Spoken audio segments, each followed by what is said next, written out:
everybody. Welcome to PVD Horror. We are going to do a quick or short, I should say, review of the film Imaginary, the Blumhouse film that just recently released. I am Dave, and I'm joined here with Brandon. And we're going to break it down a little bit and give our thoughts. We are going to get into spoiler territory. So if you have not seen the film and you plan to, um, you might want to listen to this later. If you're wondering if you should see the film and you don't care about spoilers, give us a listen. So, um, I guess we can kind of start off with the basic premise of the film. So Brandon, you watched the trailer before you saw this film? Yeah, I seen the trailer. Did you When I feel like the first, trailer really explained what we were getting into? not really, you know what I Yeah. mean? And so it didn't really hit. Like the first trailer wasn't too crazy, but when I seen the second trailer, I was like, all right, this might be decent, you know what I mean? So the Yeah. second trailer definitely set the tone for like, all right, we might get something a little bit different from Blumhouse, but it is what it is. It didn't work out that way. Okay, all right, yeah. So basically the premise of this film is there is a newer couple, it seems like, Yep. um, getting together. The husband, the I don't know if they're married or if they're just a couple, but he has two kids, a teenage daughter and then a younger daughter, and they're going to move into the woman of the couple's childhood home. Yeah. And we kind of get the sense that something happened with her family, and her dad and her are strained. They have a strained relationship. But while they're at the house, the youngest daughter discovers a teddy bear, and this becomes her new um, imaginary friend. And it is Yeah. still imaginary, even if it's a teddy bear. Like they question that, but like in the definition of a imaginary friend, it's actually the personality of that you're putting on it. That's the imaginary friend. Yeah. So they made it seem like because it's a actual teddy bear, it's not an imaginary friend. That's false.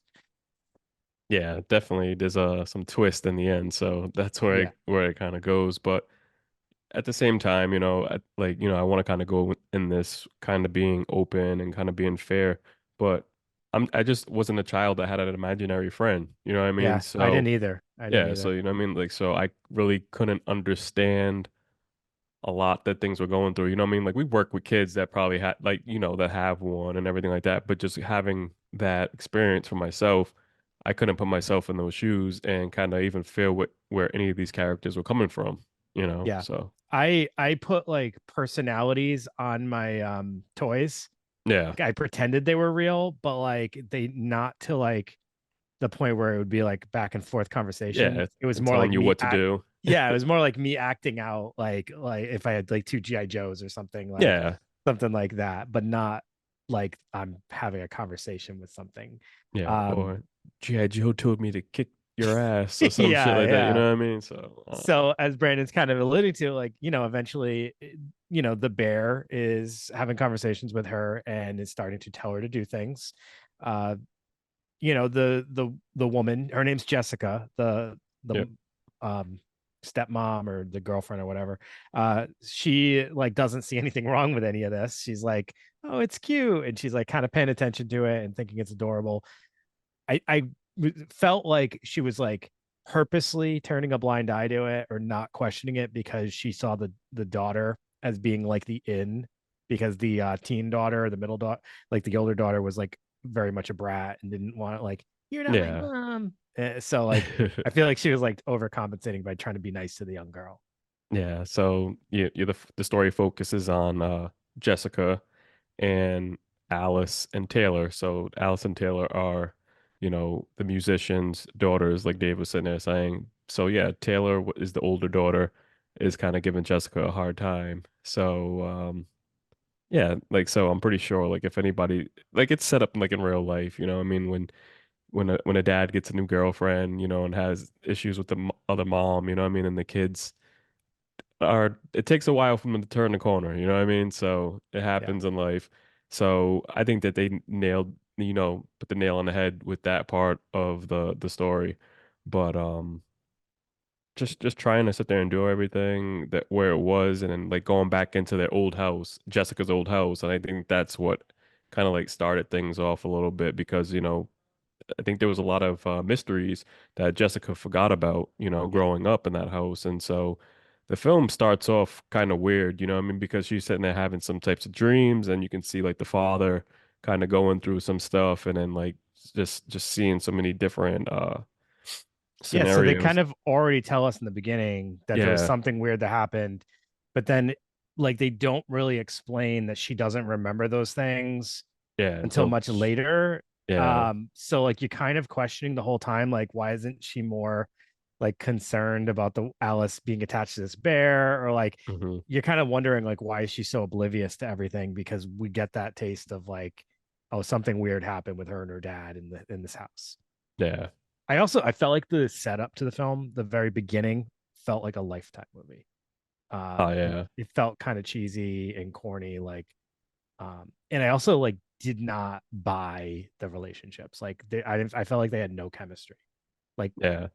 And that's the thing, going into this film, again, this is another Blumhouse PG-13 film, so I think a lot of people are going in with high hopes, thinking that they're going to get something, like great, but we have to really kind of like stand back and think like, okay, like they're not aiming for our demographic right now. You know what I mean? yeah, Like this is not our age range of films. And so, yeah, it sucks because what we had, Night Swim, that was also PG-13, mhm. that came out in January. And then now, you know, we're in March and now we have Imaginary, and then it's another PG-13 film. And I think fans are kind of getting a little upset, but I think that's the part where we, as horror fans, have to just step back because we have to look at it and say, okay, fine, this is not meant for us right now. We're getting a lot of good independent horror films on streaming networks like Shudder, Screambox, and everything like that. And I think we just have to be satisfied for what we're getting right now on those platforms. But I don't think the theater is gonna hit until like a Later little in the bit year. later, you Yeah. know? Yeah. Yeah. So I mean, and the unfortunate thing is like there is potential with both like this and the Night Swim story Yeah. had potential to go in a certain direction that could have I think would have been a much better film. Yeah. This had elements that I was like, so just flash forward, like, the bear is obviously you find out it's alive, and then it's the daughter starting to do some weird things, and the bear is basically trying to bring the daughter back to the imaginary world.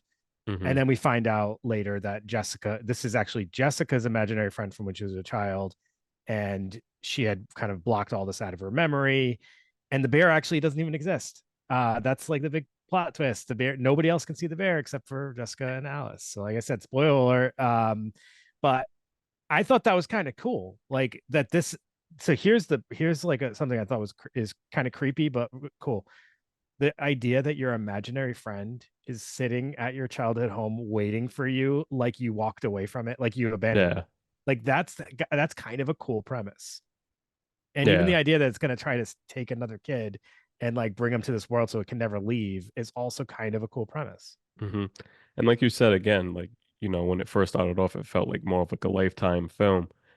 If it would have started just like a little bit darker and kind of going Yes. on that path and then Yeah. still rolling with the whole setup, with the next door neighbor, you know what I mean? Like it Yes. could have been Yeah. so much darker. Yep.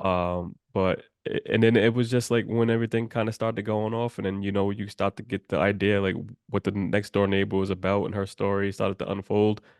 It was a twist, but then it was kind of like corny, like because that's just So how they just carried it through. yeah, you're exactly right. So what happens is we the next door neighbor introduces herself. She kind of comes off a little weird. Hmm. She's super invested in Jessica, and like remembers she used to babysit her, remembers Yeah. everything about the past. And then we find out she's kind of obsessed with it. And she wrote Hmm. books, and there's this imaginary world, and she wants to get them all to it. And then she turns out to be batshit nuts at the end, and is Yeah. like wants to trap them in the imaginary world because she thinks that she was told to bring them there, and that's going to be this glorious place where they'll be forever happy. Total like could have been very cool, but what they end up doing with this character is she only serves to be an info dump in Hmm. certain moments. So she comes in, and they don't even like disguise it. It's done like so obnoxiously where she literally walks up to them and is like, you had an imaginary friend too, and your imaginary friend did this, and then do you remember this, and then your His dad was name was this. CB because you Yeah. couldn't say his name. And then she's like, "Oh, I'm sorry, I say too much sometimes." And then like Yeah, then she leaves, and they could have done so much more with her character. That actress was actually pretty good too that plays her. yeah, Um Betty Buckley just definitely had potential, like just like a lot of other things. Like you said, if they started this movie off darker, like when there's a part where a child psych therapist comes in and does like a recorded session with the daughter with Alice, yeah, and then that's when you kind of learn that there's no bear actually, and she's talking to nothing.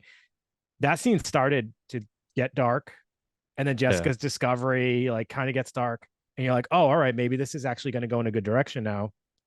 And then they leave it. They don't do anything with it. The little girl goes missing, and then now they're spending like 15 minutes, 20 minutes trying to find the little girl running around the neighborhood. Yeah, and then it's like crazy because then it's like Jessica's slowly starting to remember like certain things because the lady was sitting there telling her how to open the door, you know what I mean? And then Yeah. just kind of going through those things and then how trying to read the wall and how Jessica's handwriting wasn't that great at the time and they couldn't read it, you know what I mean? So then it was just like, okay, so now how did they put all these pieces together? How did this all happen? You know what I mean? Like, She I don't literally know. starts to retrace the like an Yeah, entire room is yeah. covered in crayons or whatever paint, and she literally tries to retrace everything she wrote all over the wall. It's like, but a little girl is missing right now. And like you need to probably do something quicker than retracing everything and then try to decode this giant mural of a room Yeah. is absolutely nuts. And she's like, I think the let me ask you this. She goes, I think the answer is in my writings on the wall. Why did she think that? No one told her that. It's I don't know, man. It's this whole movie is crazy. You know, I feel bad for this generation, you know, when, you know, I don't even think they're gonna like it. I think that they're gonna find it cheesy and just not really that scary. just imagine, you know what I mean? Because we talk about it all the time. Like, how did you get into horror? What was your first horror movie? And we're talking about Imaginary. Waxworks, and then someone's Yeah, gonna yeah, say, Imaginary was my first one, and Night yeah. Swim. Those were my that's how Right. I got into horror. And it's like, okay.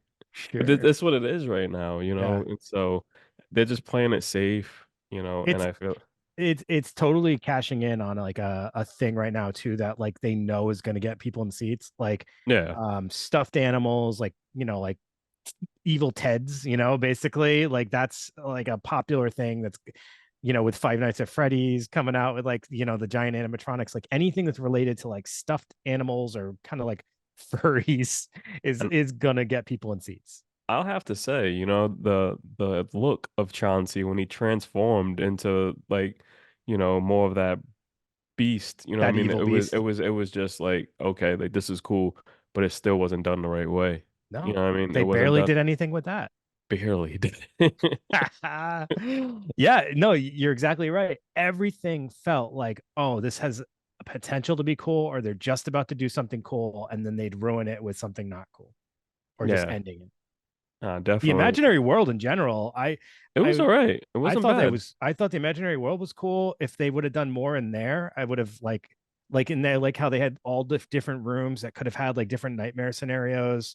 Yeah. The look of it reminded me almost like of an Alice in Wonderland meets like a Nightmare on Elm Street nightmare Yeah, definitely. room or something. They could have done so much with that, but then they just didn't take risks and they didn't go anywhere. Yeah. It's just like, you know, trying to meet that deadline of just getting those films out. And so it's just where they are right now. You know, Blumhouse is that's what they're gonna do, you know. Yeah. So it is Did, what it is. what did you think of the look of Chauncey itself? The original Yeah, doll, yeah, it wasn't bad. It reminded me like, you know, man, as a kid, yeah, the story Corduroy.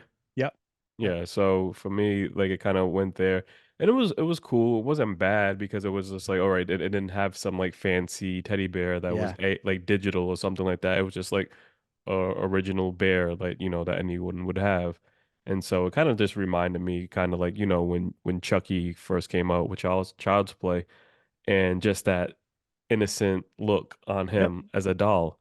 That's I prefer perfect. that look of Chucky over anything else. Like you know what I mean? Yeah, Like when I went to Bride of Chucky and stuff like I don't like that look. yeah. But it just I I thought the Chauncey bear was like probably one of the better choices they made in the film, Yeah, keeping it super simple. It's like I keep bringing it back to like I can't stand the look of Annabelle. yeah, If they actually used the Raggedy Ann doll, if they had the ability to use that instead, I think that would have been way more effective because it's so simple that it's unassuming and then that makes it yeah, kind of creepy. yeah. Like with Megan, you know what I mean? So it's Yeah. like Yep. same shit, but um, yeah, definitely, I definitely agree with that. Like it's simple, so it was just like, all right. So when it did transform into that bear, it was just like, what the fuck? Like, you Yeah. know, Yep. it Yeah. gave you And it that. was like a big change. It went from being Yeah. something not scary to very to, terrifying.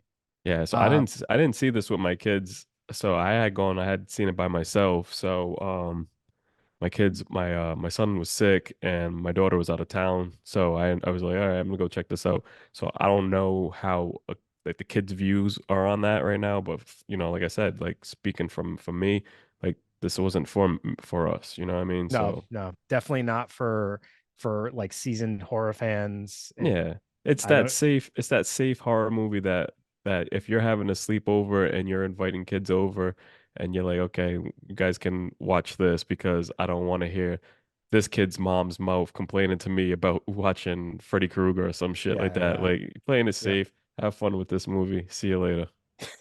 I will say DeWanda Wise, who plays Jessica, I thought she did the best she could Oh with what yeah. she had. I actually found her to be pretty decent in the film.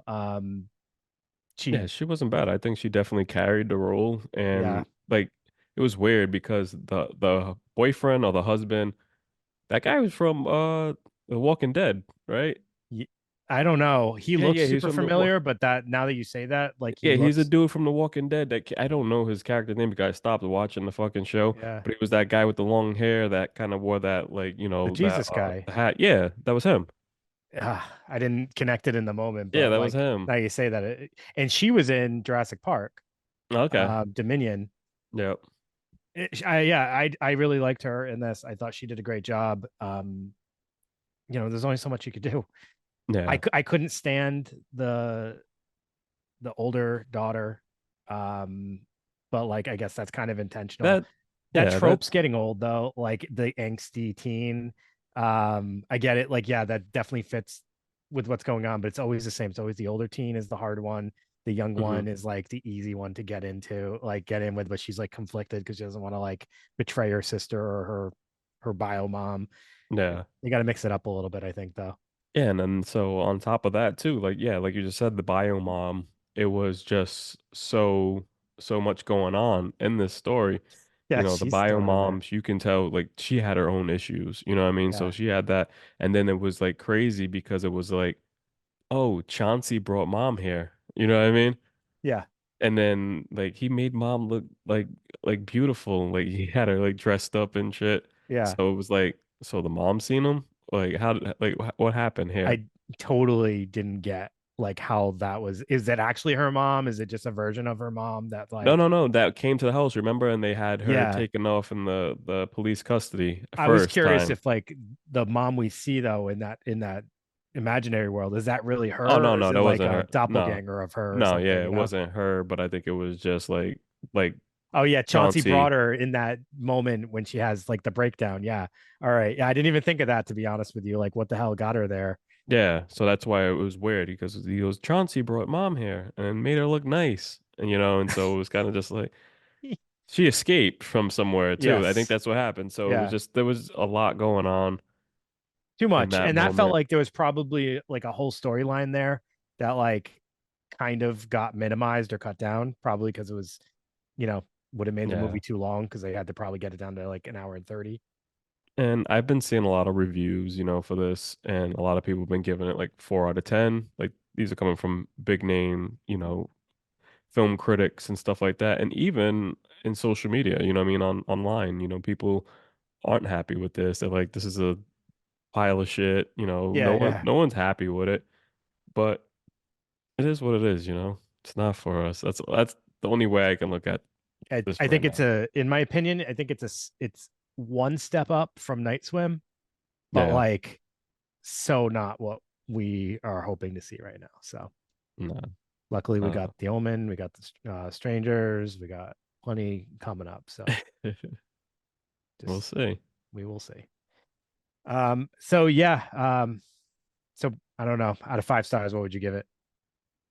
I would give it 3.5. 3.5. All right. What about you? I gave it two. Give it a two? Yeah, yeah. Hey, I was doing that Uh, for being nice because yeah. like you said, I like the look of Chauncey when he transformed and the imaginary world. So And I'm like I kind said, of taken. I really like that idea that he was just sitting there in that room waiting for somebody to come in there. Like that's creepy to think of like an imaginary friend just waiting. Hey, I give it this because that movie could have been filled with so much CGI. You know what I mean? And they Yeah, that's went another thing. They didn't the really do too yeah. much of that. So it was like I appreciate the suit Yep. and then the world and shit like that, but I don't know. And hold on, wait a minute too. And I don't like how the father is this same guy when he's older and then young. You know what I mean? They just put like all that Oh makeup on yeah. him and shit like Yeah. that. And so I was just like, all right, like why couldn't they just change the character or something, you know, and then like Yeah. have that guy just an old guy when she's older. It's like that guy's like the same age as Jessica when she's an adult, you know what I mean? I don't, and that whole scene where she goes to like the nursing home to see him and he Yeah. doesn't, I don't know, like they don't make you feel bad for him. You're just like, he's rambling madman. I don't know. Yeah.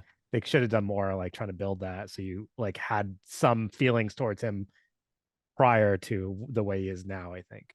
What did you think about the end though? When The fake end. yeah, so the fake end where like tricked you out. Did you think it was like going to end that way Yeah, or because like a movie like this, I was like, yeah, I mean, this is so cheesy and it's like this perfect fairy tale ending, but like I wouldn't have put it past this movie. So at first I was like, oh, this is really corny ending. And then yeah. something was said, and I was like, oh, wait a minute. No, no, something's going on here. Yeah, like the older daughter hit herself with like this shovel or something like that and it was just like she said something and then it kind of just went off. But what do you think about the eyes? Like what the hell was that about? Like the If you black eyes, if you look at yeah. Oh no, they were supposed to be the teddy bear the eyes. teddy bear eyes, but it looked weird though on It did those look people because they weird. were like so big that it made it like alien eyes or some That's shit like exactly that. what I thought at first. I was like, are they trying to why do they have those alien Yeah, eyes? And then I was like, oh wait, they're trying to make it look like the so teddy bear. Yeah. it almost should have been like button eyes, Yeah, that's what maybe I'm thinking. on If the it should teddy have been, bear. yeah, it should Yeah, have been something like that because it was just like the eyes. It just looked like they were just like some alien, and they were just. yeah. I'm like, what was this look that they were Little going for? domes. Yeah, that was kind Yeah, of dumb. I don't Uh, know. the other thing I was thinking, so like while I said numerous times, I like that premise. Hmm. Um, isn't that like a little bit of a variation of Winnie the Pooh, Blood and Honey? A little bit. He leaves all of his imaginary friends behind, and then they get angry and like they turn to cannibals and start to like, and they get so angry that they vow they'll never talk again, and they're gonna kill. They start killing. It's Yeah, like that idea your imaginary friend when you leave gets angry. So it's almost a little bit of a take on Winnie the Pooh. but the funny thing is, it was just like how Winnie the Pooh, Blood and Honey got so much hate that a lot of people prefer that movie over this imaginary. Yeah, yeah. I'm not surprised. I don't know. This movie is didn't do itself any favors. No.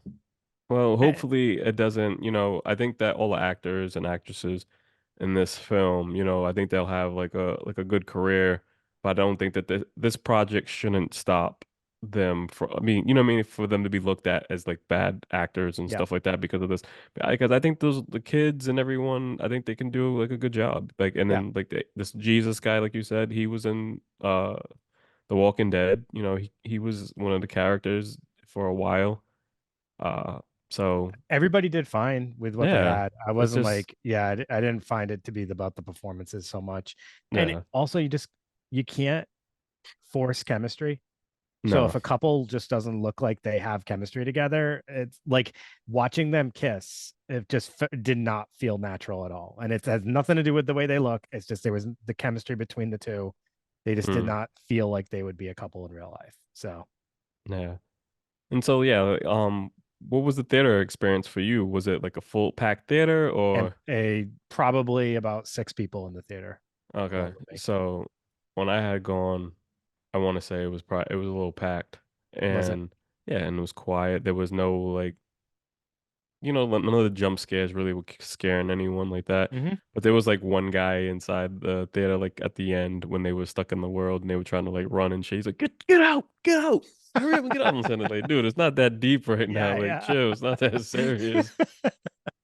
He's just I all mean, that was sitting. probably like the most tense of the part, like of the movie, but like, yeah, not to the point It's where not you gonna make me like no. scream at the I screen. was, Like, there was dead silence at the end of the film, nah. and it almost like felt like there was like a wave of relief in the theater when it ended. I was like, that's not a good sign. So But this is cool because usually it takes you a while to go check out a movie I made it a point to get to this because I don't know why. I just was like, I got to do it. Got to out of support. all the ones. I Like, know, I I know. gotta see I keep this. doing that. I keep doing that. I could have gone to see Dune because I'm still like itching to go see that, but Yeah, instead I chose doing was Imaginary. cool. See, I think that's the thing. Like this week too, like for this whole film, you have this going against Kung Fu Panda 4. You know what I Yep. mean? So that's just gonna wipe the floor with it no matter I what. I was very nervous that my theater was going to be packed because when I pulled into Showcase Cinemas, it was a full parking lot Yeah, on a Sunday evening, and I was like, "What the hell?" I was like, "And Dune's been out for like over a week, so I don't think everybody's yeah. going to see Dune. Don't tell me everyone's coming to see Imaginary." And then as I was in line, everyone's going to see Kung Fu Panda 4. So Kung I was Fu that was fire. Skadoosh. I So was definitely relieved that they were going there though. Shout out to Kung Fu Panda 4 though. They had some pretty cool popcorn buckets yeah, and I got him. that popcorn bucket is awesome. So Yeah, yep. Kung showcase Fu yeah, Showcase Cinemas has those for people looking. Definitely check that out. Kung Fu Panda got the cup. Yeah, yeah. Kung Fu Panda 4 was really good. So. If you didn't like Imaginary, go check that out. Go see I that think instead. I think Yeah. Poe will take care of you. So you like you said, I don't think right now we're really able to rely on the box office hits for the Nah. horror genre. So we're probably going to be for a few more weeks sticking just to these the indie film releases. There's plenty of those to check out. Hmm. But yeah, let us know everyone what your thoughts of Imaginary are. If you liked it, hey, definitely let us know what you appreciate about the film. We're pretty open minded. We just wanted to share our thoughts about it. And that's the thing too. You also remember the strike definitely affected this whole year. You know what I mean? With films coming out, I don't even think Imaginary and Night Swim were supposed to be like these two main releases up Okay. close. You know what I mean? Mhm. Because just think about it. Like think about all the projects that haven't been like completed or anything like that because of the strike. So I think that they were just kind of forced. And like Yeah. I was telling you about that before. If I think that like if Night Swim came out like in the summer or something like that, it wouldn't have caught so much hate because it kind of reminded me just like how what like Boogeyman and everything like that. Yeah. Yeah. They came out like later at the end, like and they were like scattered around because we already had so many movies that came out it didn't really bother us. But I think that like with these two films like being like the main releases at the top of the The year, it's the only it was options. it's a Yeah. letdown, you know. Yep. But For I sure. think these were supposed to definitely be pushed into like the middle of like the year. But hey, it is what it is. I mean, it just sucks because, like, we want to go to the theater to see them, and there's a bunch of stuff on the festival circuit right now that sounds really interesting, like that Immaculate movie with Yeah, Sydney Sweeney, yeah, Abigail, that new Radio Silence movie. Um, I think it's Cuckoo is another one that's hitting festivals. Like, there's a ton of stuff that we'd love to see, and this is the stuff we actually have access to right now. So, um, yep. but again, just a few more weeks, and we'll get into some good horror releases, hopefully. So we'll have to do with a 2 out of 5 for now. 2 out of 5. All right, everybody. Thank you for checking out this quick film review of Blumhouse's Imaginary. We will provide as some more of these as the year goes along. So hopefully you appreciate hearing our views of the film. And like we said, we'd love to hear your comments and what you thought of the film. See you later. Take it easy.